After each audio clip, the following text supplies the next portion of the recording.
नमस्कार, मी डॉक्टर मच्छिंद्र बांगर महाराष्ट्रातील आणि देशातील हवामान परिस्थितीसंदर्भात ताजा अंदाज देणार आहे. आपला हा रेग्युलर व्हिडिओ आहे. समोरील उपग्रही छायाचित्राचं निरीक्षण केलं असता डिप्रेशन हे उत्तर मध्य भारताच्या दिशेने सरकतंय. म्हणजे छत्तीसगडचा उत्तरेकडील भाग, मध्य प्रदेशचा उत्तरेकडील भाग, बिहार आणि उत्तर प्रदेशच्या सीमेवरून हे पुढे सरकण्याची शक्यता आहे. त्याच वेळेस बंगालच्या उपसागरात नव्याने वातावरण देखील तयार होण्याची शक्यता नाकारता येत नाही. डिप्रेशनचा भूभागावर आल्यानंतर बेलमार्क लो प्रेशरमध्ये रूपांतरित झालं असल्याची माहिती भारतीय हवामान खात्याकडून उपलब्ध करण्यात आली आहे. त्यामुळे डिप्रेशन म्हणून त्याची जी वाटचाल होती ती आता थांबली आहे. आज 15 ऑगस्ट स्वातंत्र्य दिन. या शुभ दिनाच्या सर्व शेतकरी बांधवांना मनपूर्वक शुभेच्छा. आपण या ठिकाणी बघतो की पूर्व भारत, उत्तर भारत, दक्षिण भारत, मध्य भारत अशा पद्धतीने या नवीन हवामान प्रणालीमुळे पावसाळी वातावरण तयार झालं आहे. महाराष्ट्रात देखील घाटमाथा आणि विदर्भ या ठिकाणी आज 15 ऑगस्टला पावसाचा अंदाज देण्यात आला आहे. येलो अलर्ट त्या संदर्भात दिला आहे. कोकण, घाटमाथा आणि विदर्भ हे पावसाळी वातावरण 16 तारखेलाही सक्रिय राहण्याची शक्यता असून या ठिकाणी भारतीय हवामान खात्याने येलो अलर्ट दिला आहे. 17 तारखेला देखील घाटमाथ्यावर आणि विदर्भात पाऊस सक्रिय राहील असा भारतीय हवामान खात्याचा अंदाज आहे. घाटमाथ्यावरील पाऊस 18 तारखेलाही सक्रिय राहण्याची शक्यता आहे. भारतीय हवामान खात्याने 19 तारखेपासून कोणत्याही प्रकारचा अलर्ट महाराष्ट्रासाठी दिलेला नाही. त्यामुळे केवळ स्थानिक वातावरण असण्याची शक्यता आहे. 20 तारखेला देखील भारतात विशेष पाऊसमान असण्याची शक्यता नाही. गेल्या 24 तासात झालेल्या भारतातील पावसाचा अंदाज आपण जर घेतला तर आपल्याला या ठिकाणी जे डिप्रेशन तयार झालं होतं त्यामुळे या ठिकाणी पावसाची परिस्थिती निर्माण झाली होती.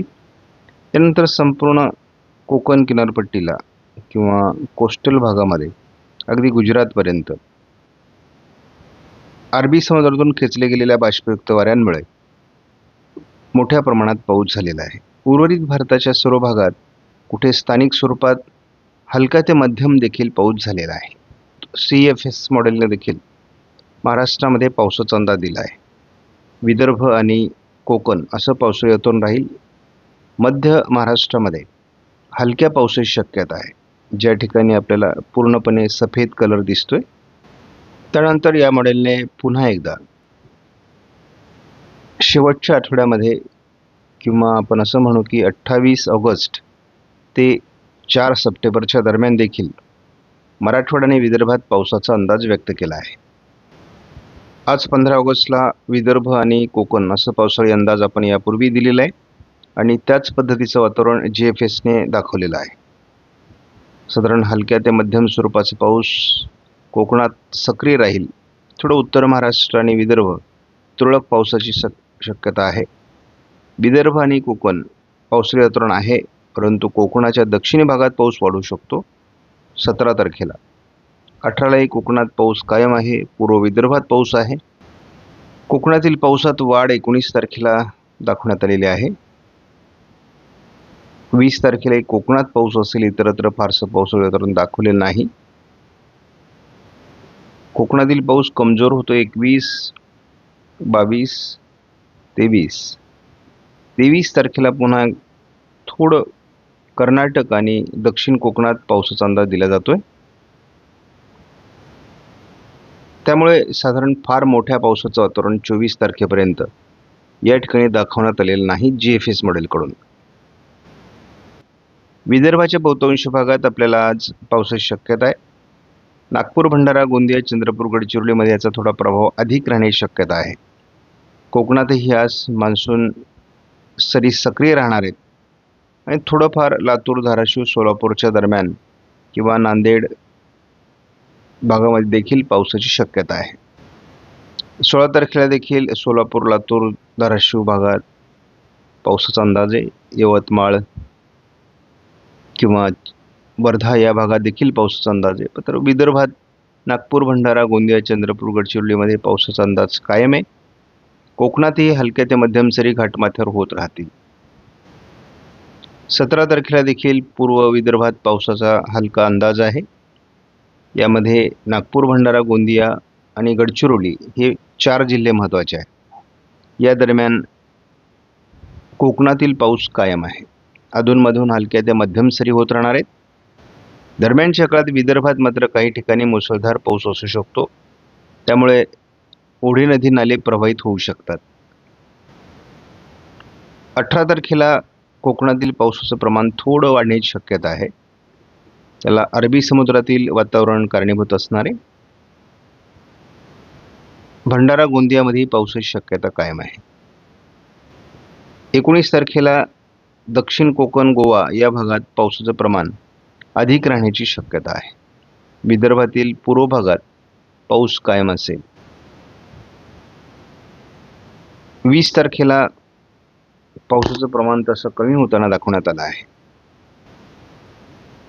21ला पुन्हा एकदा नव्याने सिस्टम विकसित होत असल्यामुळे विदर्भात हलका ते मध्यम पाऊस आणि कोकण घाटमाथ्यावरील पाऊस सक्रिय राहणार आहे. 22 तारखेलाही अगदी जालना, छत्रपती संभाजीनगर, जळगावचा काही भाग, अकोला, बुलढाणा यापर्यंत हलका ते मध्यम पाऊस असू शकतो. कोकण घाटमाथ्यावरील पाऊस कायम असणार आहे.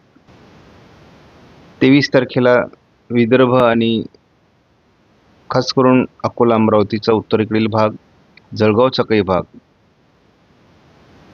चंद्रपूर, गडचिरोलीचा भाग आणि कोकण घाटमाथ्यावर पावसाची शक्यता कायम आहे.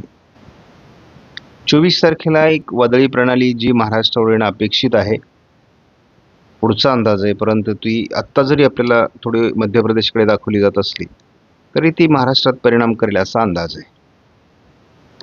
तर यामध्ये अकोला, अमरावती, नागपूर, भंडारा, गोंदिया, वर्धा, चंद्रपूर, गडचिरोली, यवतमाळच्या काही भागात पाऊस असू शकतो.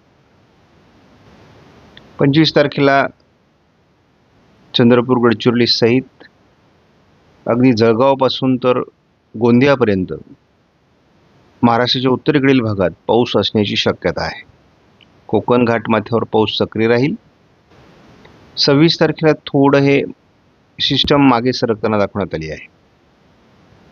म्हणजे आता यापुढच्या सिस्टम गुजरात किंवा राजस्थानपर्यंत पोहोचत नाहीत अशी जर परिस्थिती निर्माण झाली तर मात्र वातावरण हळूहळू महाराष्ट्राकडे सरकण्यास सुरुवात होईल.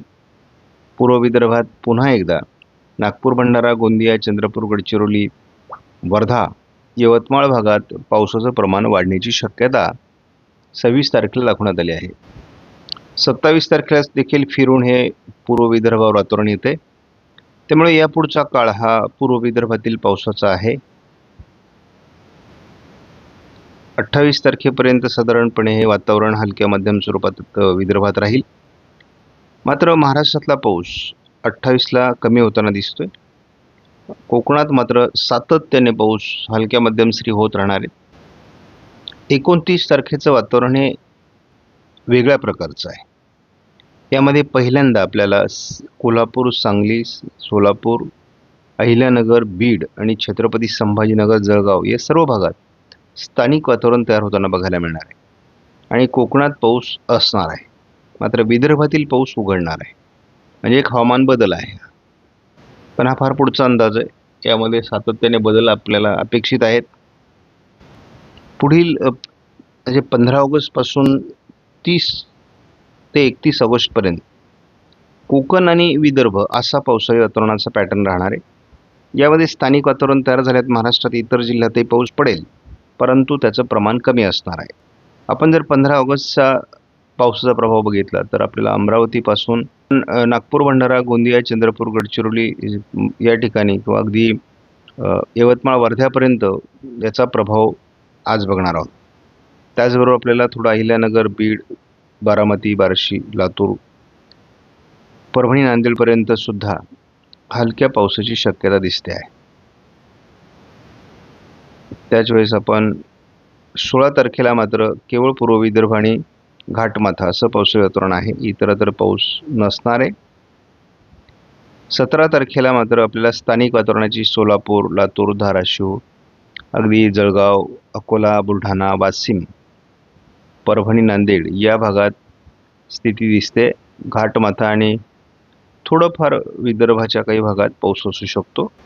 वातावरणात 18 तारखेला अगदी चंद्रपूर, नांदेड, यवतमाळचा काही भाग, लातूर, धाराशिव, सोलापूर आणि दक्षिण कोकणामध्ये खास करून म्हणजे अगदी रायगड, रत्नागिरी, सिंधुदुर्ग असेल, पुणे, सातारा, सांगली, कोल्हापूर असेल, या भागात वातावरण निर्मितीची शक्यता या मॉडेलने दाखवली आहे. हे ECMW मॉडेल असेल तरी देखील या व्हर्जननी पावसात फार प्रभाव दाखवलेला नाही आहे. दक्षिण कोकण, घाटमाथा आणि पूर्व विदर्भ हे पावसाळी वातावरण 19लाही आहे. 20 पासून केवळ घाटमाथा आणि नागपूर, भंडारा, गोंदिया, गडचिरोली जिल्ह्यात पावसाचा अंदाज आहे. तीच परिस्थिती म्हणजेच विदर्भ आणि कोकण किंवा घाटमाथा असं पावसाळी वातावरण आहे 21 तारखेला. 22लाही विदर्भ आणि कोकण असंच पावसाळी वातावरण आहे. कोकणमध्ये केवळ घाटमाथ्यावर पाऊस आहे. 23 तारखेलाही विदर्भ आणि घाटमाथ्यावरच पावसाचं वातावरण आहे. तीच परिस्थिती आपल्याला 24 तारखेला दिसते. एक सिस्टम मध्य भारतावरून सरकते, मात्र ही थोडी दक्षिणेला सरकणं अपेक्षित आहे. विदर्भात थोडा पाऊस असेल, घाटमाथ्यावर असणार आहे. त्यामुळे थोडं आपल्याला पूर्व विदर्भातच 24, 25, 26, 27 पावसाळी वातावरण दिसणार आहे. 15, 16, 17 वातावरण बघतो तसंच हे 27 तारखेपर्यंत पूर्व विदर्भातील काही जिल्ह्यात मुसळधार पाऊस देऊ शकतं आणि काही ठिकाणी नद्यांना, ओढ्यांना पाणी येण्याची शक्यता देखील इथे आहे. 28 तारखेला याचा प्रभाव कमी होईल आणि 29ला विशेष पाऊस नाही. एक गोष्ट लक्षात घ्या, तसा ऑगस्ट महिना हा जरी विदर्भ आणि कोकण, घाटमाथा पाऊस असला तरी उर्वरित महाराष्ट्रामध्ये स्थानिक वातावरण देखील समाधानकारक नाही हे लक्षात घ्या. आणि त्यामुळे इतर विभागांसाठी म्हणजे अंतर्गत महाराष्ट्रासाठी ऑगस्टचा उत्तरार्ध पण समाधानकारक नाही हे आपण लक्षात घेणं आवश्यक आहे. पिकं चांगली आहेत, पिकांपुरता पाऊस झाला आहे, तलाव क्षेत्र बहुतांश भरलेले आहेत. म्हणजे आपल्याला माहिती आहे की मुख्य सगळे तलाव पाणी प्रकल्प भरलेत, मात्र जे अंतर्गत महाराष्ट्रातील पाझर तलाव असतील किंवा काही तलाव अजून बाकी आहेत, जे अंतर्गत महाराष्ट्रात मग मराठवाडा असेल, पश्चिम महाराष्ट्र असेल, मध्य महाराष्ट्र असेल, या ठिकाणचे अजून काही तलाव, पाणी क्षेत्र किंवा अगदी उत्तर महाराष्ट्रातील देखील नंदुरबार वगैरे भागातील पाणी प्रकल्प अजून भरणे बाकी आहे. आणि या ठिकाणी परतीच्या पावसाने हे पाणी प्रकल्प भरत असतात. त्यासाठी कशा पद्धतीचं वातावरण राहील याचा अंदाज आपण आज दुपारच्या याच्यामध्ये घेणार आहोत. अगोदर एक व्हिडिओ आपण ब्लॉग चॅनलवरून प्रसिद्ध करू आणि नंतर त्याचाच काही मॉडेलच्या आधारे संध्याकाळच्या व्हिडिओमध्ये समावेश केला जाईल, आणखी सोपं करून सांगण्यासाठी. त्यामुळे परतीच्या पावसावर सविस्तर व्हिडिओ आपण ब्लॉग चॅनलवरही आणि या चॅनलवरही शेती माझी प्रयोगशाळाच्या देणार आहोत. तर कृपया आपण हे व्हिडिओ बघून घ्या, म्हणजे आपल्याला साधारणपणे पुढचा अंदाज येईल. आपणास व्हिडिओमधील माहिती महत्त्वपूर्ण वाटल्यास लाईक करा, शेअर करा, चॅनलला सबस्क्राईब करा. धन्यवाद. जय हिंद, जय महाराष्ट्र, जय बळी.